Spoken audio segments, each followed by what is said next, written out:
These aren't ghost stories, they're real. 10 true encounters that left people scarred, shaken, and looking over their shoulders. If you think you're ready, let's begin. Story 1. The Woman in the Hallway. There was a short, eerie phase of my life where I lived completely alone, freshly out of my parents' house and not yet living with my girlfriend. I had rented this cramped one-bedroom basement apartment tucked under someone else's home on the outskirts of Ash Hollow, Nebraska, a place already unsettling in its silence. I spent most of my time by myself, except when I was at school or my part-time job, and most nights I escaped into horror movies. Even at 21, those movies still had an effect on me, especially in that apartment. The stillness after the credits rolled always felt unnatural. I'd find myself scanning the room, sometimes switching on my bedside lamp just to make sure the shadows weren't hiding anything. The guy who lived in the unit upstairs wasn't home that night. His old Chevy was gone from the driveway. So when I started hearing faint creaks and shuffling, my mind started to spiral. The noises didn't make sense. They weren't above me. They felt closer. Eventually, I got up and opened the door to my bedroom. The hallway outside was narrow and dim. It led to a small bathroom on one side, and at the far end, it opened into the living room and the kitchen beyond. That's when I saw her, a woman, standing just at the edge of the hallway, barely lit by the bluish glow of the moon through the living room windows. She was staring directly at me, frozen, unblinking. Then, like something out of the very movie I'd just watched, she started stepping backwards, still holding my gaze, as if luring me.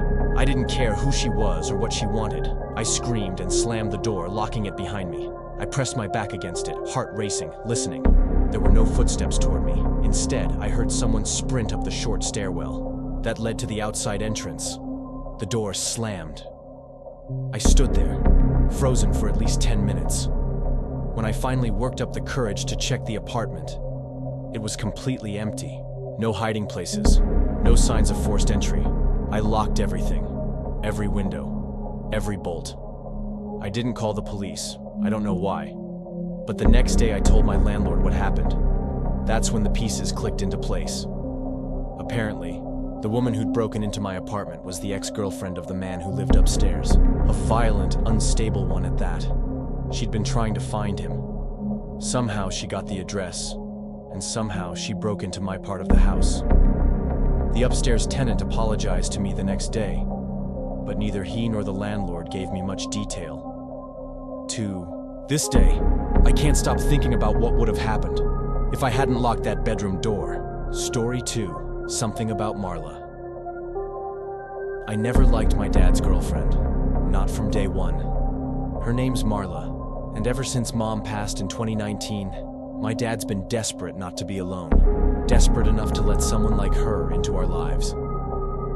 I've got 2 younger brothers, Max, who's 10, and little Eli, just 2. And ever since Marla came around, I've felt this wrongness. Not just a bad vibes kind of wrong, something darker. It started small, that unsettling smile of hers, wide, too wide.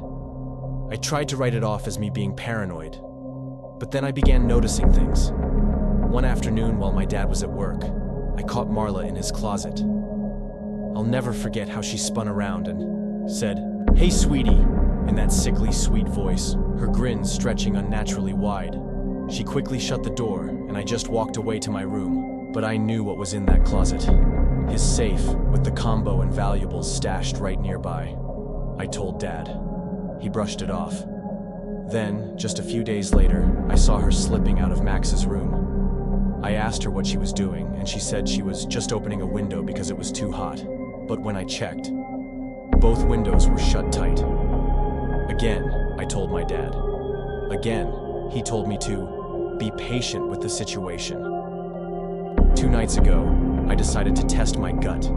Max, Dad, and I were all supposed to be out. Marla was home alone, babysitting Eli. I came back early, quietly. I crept in and went straight to my room to listen.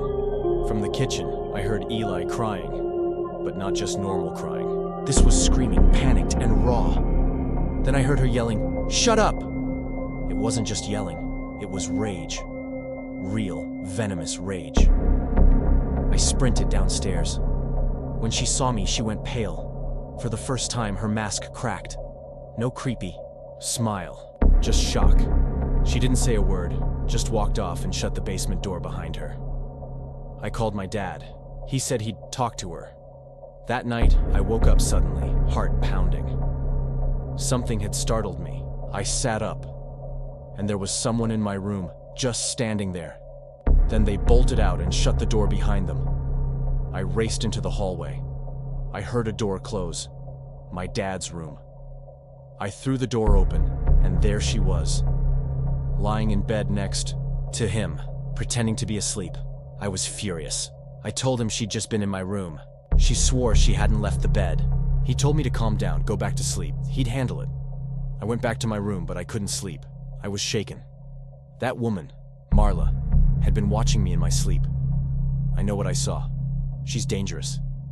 And my dad refuses to see it. I don't know what she wants, but I know this. If we don't get her out of this house, something terrible is going to happen. Story 3. Don't look down. This happened a few years ago, when I was 30 and spending the winter at my condo in Corpus Cove, Texas. I still own the place. Second floor, clean building, quiet neighborhood. It's the kind of place people go to, relax. Usually, it was mid-January, a quiet Tuesday night around 10 p.m. I was out on the balcony, feet propped over the railing, working on my laptop. That's when I heard a voice from the parking lot below. Someone was yelling. Yo! Hey, you! I ignored it at first. Probably some drunk yelling at their friends. But then it got specific. Hey, you up there! I froze. I leaned over the railing and saw this guy standing near a beat-up black sedan. Baseball cap backwards, sleeveless shirt, grinning. He locked eyes with me and said, "Yeah, you.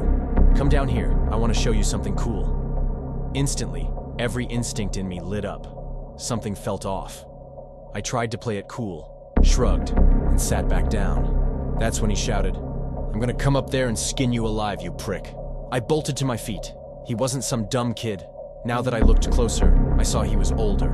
Gaunt face, eyes full of hate. I grabbed my laptop and rushed inside, locking the balcony door behind me. I stood frozen, expecting more yelling, but the silence that followed was somehow worse. Then came the pounding, fists slamming against my condo door. He was screaming, threats flying, words I can't repeat. The whole door shuddered under the impact, and then the sound changed, like scraping, carving.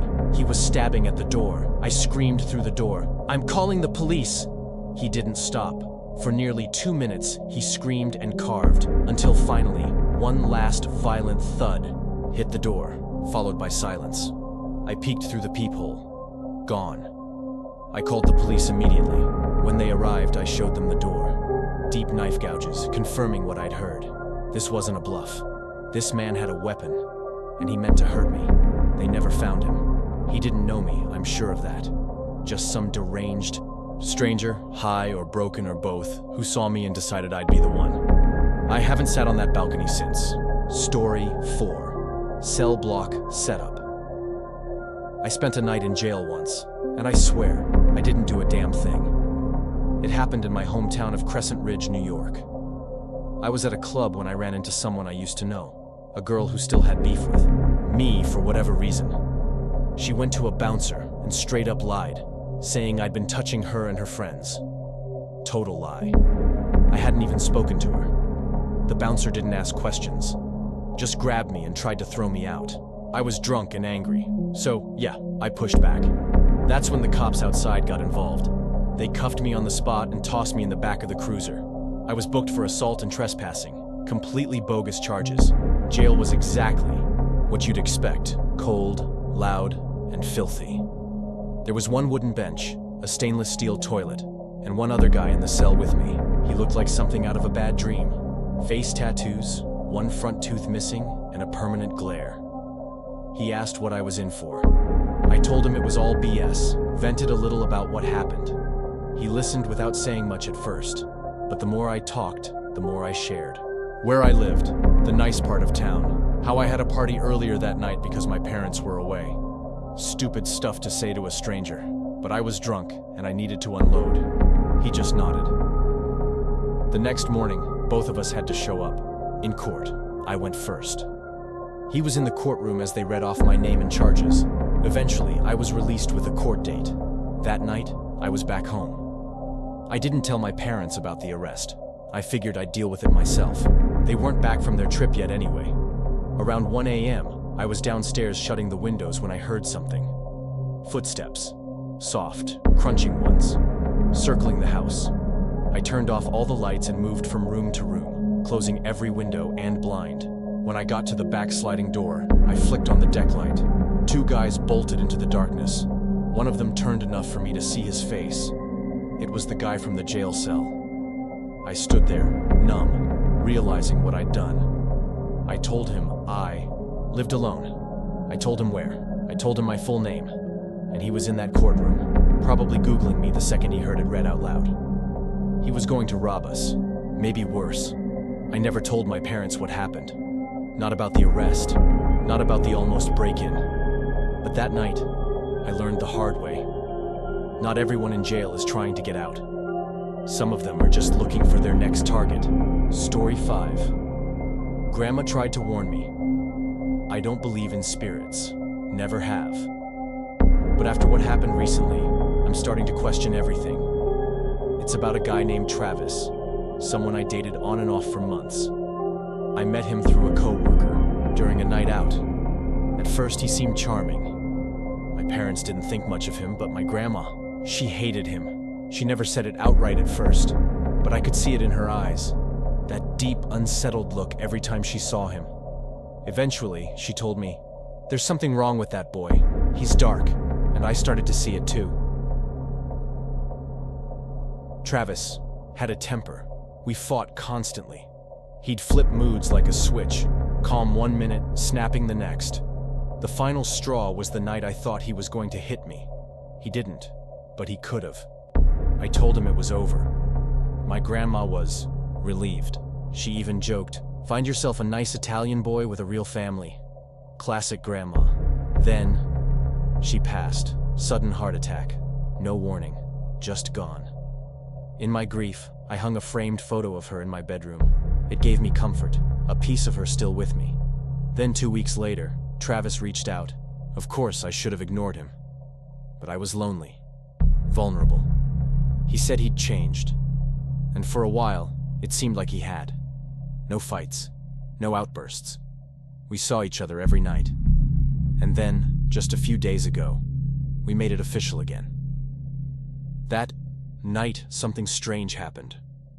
I woke to a loud crash. My heart skipped. I flicked on the lamp.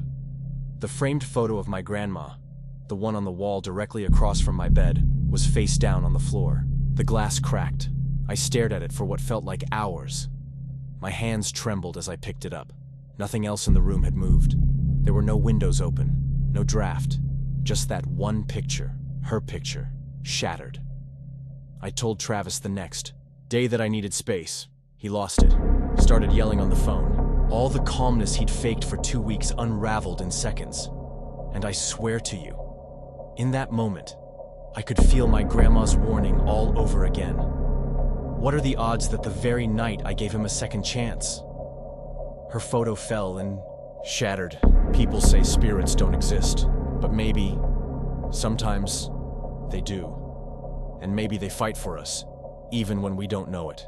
Story 6. Voices on Widow's Trail. I took a solo road trip in my Jeep to Whetstone Ridge, Colorado. Deep wilderness, rocky trails, and zero cell reception. I'd been dying to hit the trails near Ravenjaw Pass, especially the one called Widow's Trail. The plan was simple. Off-road during the day, sleep in the back of my Jeep at night. I packed snacks, a sleeping bag, and everything I'd need to camp. I use the word loosely, since my idea of camping is knocking out in my Jeep, parked somewhere totally alone in the woods. By sunset, I was deep into Widow's Trail. Trees packed tightly, shadows stretching long across the dirt. I pulled off the path, just enough that no one would see my Jeep if they happened to come by, though I doubted anyone would. This wasn't a place you stumbled into. I turned on my LED light bar, which lit up the forest around me in a ghostly glow. I ate a protein bar, zipped myself into the sleeping bag, and shut the windows to keep bugs out. It was silent. Until it wasn't. Somewhere out in the woods, I heard a voice. It was far off. Then, a sharp burst of laughter. I laid there, frozen. There was no way someone was out here. Not without lights. Not in this level of darkness. I stared out the windows, expecting headlights. Nothing. Just trees and shadows. Then I heard the voice again. Closer. Still unclear if it was a man, or a woman, or a child. My blood ran cold. I was shaking, heart pounding so hard I could barely breathe. Then silence. Just the buzz of crickets. And then, like it was whispered right outside the Jeep, I heard, "Hello, I see you there." That did it. I couldn't stay still any longer. I dove over the front seats, started the engine, and floored it. I didn't care about damaging my suspension. I just needed to get away. The trail was narrow and uneven, and every bump felt like I was about to flip the whole damn Jeep. I kept checking the rearview mirror, terrified I'd see someone, or something, running behind me. But all I saw was the red hue of my taillights on empty dirt. Eventually, I hit pavement. I didn't stop until I reached a grimy motel over 30 miles away. Didn't sleep that night either. Some people later said maybe it was a stranded hiker. No, you don't laugh like that. You don't whisper things like, "I see you" in the dark just for help. That wasn't someone looking for assistance. That was someone hunting. Story 7. The voice that wasn't her. This happened during my sophomore year of college. I was home alone, in my bedroom on the second floor, finishing a paper for my history class. The house was dead silent, the kind of silence where even your typing feels too loud. Then I heard it, my mom's voice calling my name from downstairs. I paused and called back, "What?" No response. Slightly irritated, and assuming she wanted help with groceries or something, I got up and headed downstairs. Looked around the first floor, no sign of her. I called out again, "Mom?" Her voice responded. This time, it came from the basement. That was strange. The lights down there were off. I walked to the door, called again. "What are you doing down there?" No answer. I flicked the basement light on and opened the door. She called my name again, perfectly clear, but it was exactly the same tone as the last time. No change, no inflection, just repeated, like it was recorded. I took a few steps down the creaky stairs, calling her name one more time. Again, the same exact response. No variation, no urgency, just a robotic repetition of my name. Something wasn't right. I reached the bottom and looked around. She wasn't down there. The room was empty, except the crawlspace door was open. It's this low, narrow closet you have to crouch into. Weird little thing that takes up half the basement wall. She had no reason to be in there. I stood frozen, staring at the pitch black, opening. "Mom?" I whispered. No response. I got down on one knee and tried to peek inside. The darkness inside that crawlspace felt thicker than normal. It didn't look like shadow. It looked like absence. I waited. Silence. Something in my gut screamed at me to run. I don't even remember getting up, just bolting back up the stairs and slamming the basement door behind me. I locked it and grabbed the house phone, hands shaking. I called my mom's cell. She picked up after a few rings. She was at the grocery store. She hadn't been home at all. I told her what happened. She didn't believe me at first, thought I was just pulling some prank. But eventually, my desperation got through to her. When she and my dad got home, I made them come downstairs with me. The crawlspace door was still open. My dad crawled inside with a flashlight. There was nothing in there, but something had mimicked her voice. Over and over, with zero emotion, no footsteps, no shadows, just a voice that knew my name and wanted me to follow it into the dark. Story 8. The Man at the Door. I was 9 years old when this happened. I was spending the weekend at my grandma's house in Maple Hollow, a quiet, rainy little town tucked into the woods. It was stormy that afternoon. She'd gone to the grocery store a few blocks away to grab ingredients for dinner, and I stayed home alone, watching cartoons in the living room. That's when the house phone rang. No reason for me to answer it, but I was a kid, curious and clueless. I picked it up and said, "Hello?" A man's voice responded, calm, too calm. "Can I speak to the adult in the house?" I said, "She's not home." Then came the question that still gives me chills. "So, you're all alone right now?" I paused. Then, like an idiot, said, "Yeah." He asked me to confirm the address. I didn't answer that one. I hung up. My stomach felt weird. I went back to the couch, but I couldn't focus on the screen. Something about that call didn't sit right. About 20 minutes later, there was frantic knocking at the front door. Muted the TV. Through the heavy rain, I heard a man yelling, "Please help!" I tiptoed over to the hallway where I could peek out at the top of the front door. There's a narrow glass window near the top, just enough to see through if you're tall. Bad move. He saw me. Immediately he shouted, "Little boy, open the door! I'm hurt bad!" He was staring up at me, face twisted with fake pain. But his eyes, they were scanning, calculating. I ran to the side of the living room and ducked behind the couch, heart slamming against my ribs. I didn't know what to do. No cell phones back then. No way to call my grandma. The knocking grew, louder, angrier. "I'm not gonna hurt you. Please, I'm bleeding bad." Then it stopped. I held my breath until I heard tapping on the living room window, just inches from where I was hiding. He was there, staring in, trying the window, rattling the latch, whispering now. "Come on, kid. Just let me in." I couldn't breathe. I crawled on all fours to my grandma's bedroom, locked the door, and climbed into her bed. I hid under the covers, leaving only a sliver open to watch the room. The rain hitting the glass was somehow calming, but I knew he was still out there. Then I saw movement at the bedroom window. He tried opening that one too, but it was locked. And thank God it was, because after a minute, he disappeared. About 20 minutes later, I heard the front door open. It was my grandma. I ran into her arms crying, rambling everything at once. She immediately called the police. They came, took my statement.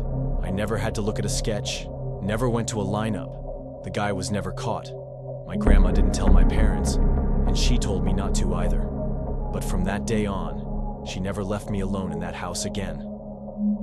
Looking back, I know what I was. Prey. One unlocked door away from disappearing forever. Story 9. The Wall Banger. I'm a dad of 2 boys, Caleb, 15, and Keith, 10. My wife was out of town when this happened. It was a lazy Sunday afternoon, and I decided to take a nap in our room while the kids did their own thing. Caleb's always coming and going with friends, so when I heard the storm door slam multiple times, I figured it was just him being careless, as usual. But then, I started hearing something else, thumping. Not from downstairs. From across the hallway, Keith's room. It was rhythmic, heavy, over and over. I thought maybe he was jumping off the bed or wrestling with his toys. Still, it went on too long, too loud. So I got up. As I crossed the hall, the thumping got clearer, more deliberate. Keith's bedroom door was already open. I stepped inside, annoyed. But I didn't see my son. I saw a grown man, standing in front of the wall, slamming his head into it, over and over. There was blood, smears and spatters on the drywall where he'd been hitting. His face was buried, into the corner, like he was punishing himself, or something worse. I didn't say anything at first. I just froze. Then he turned slightly, not his full head, just enough to glance at me from the corner of his eye. That look, no emotion, just hollow.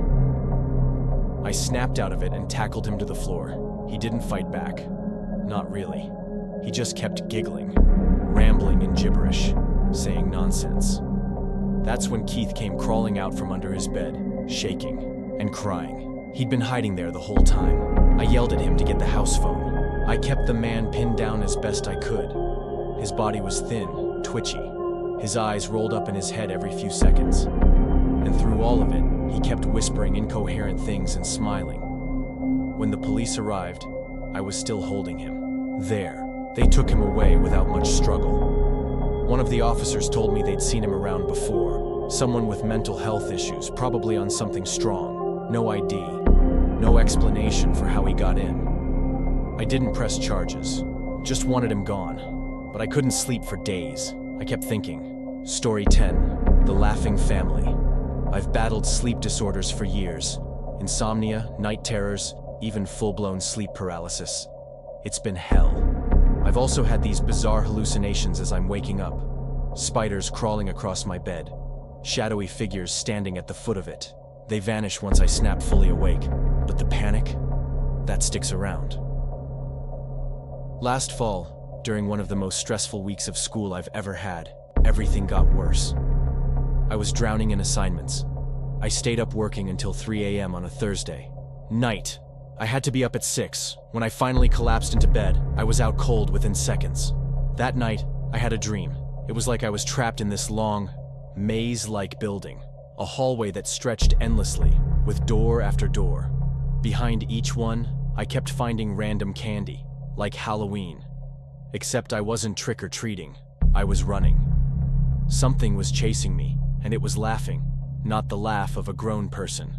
It was the high-pitched, echoing giggle of a child. And it was coming from everywhere at once. I made it to what felt like the final door. I threw it open, and woke up. Paralyzed. Couldn't move. Couldn't breathe. Could only stare straight, ahead, frozen in place with that crushing weight on my chest. The usual signs of sleep paralysis. But then, I heard it. Laughter. In my room. I darted my eyes to the center of the room, and what I saw will never leave me. 4 figures. A man, a woman, a little boy, a little girl, a family, standing in a perfect line, holding hands, just staring at me. All of them were grinning. Not normal grins. These were distorted, stretched to the edges of their faces, impossibly wide. And they were laughing, not moving, just floating closer, inch by inch, still holding hands, still staring, still smiling. I couldn't move. I couldn't scream. My chest was being crushed like someone was sitting on it. I closed my eyes, prayed, focused every ounce of my will on breaking the paralysis. And finally, I moved. I bolted upright, gasping, drenched in sweat. I grabbed a pillow and threw it into the center of the room where they'd been. Nothing. They were gone. No noise, no laughter. I couldn't stop shaking. I saw my doctor the next day, told him everything. He adjusted my medication. Since then, I've still had nightmares, still had sleep paralysis, but nothing like them. They haven't come back. But I don't think they're gone either. I think they're just waiting. If you're still listening, you made it. But remember, the scariest things aren't from movies. They're already here.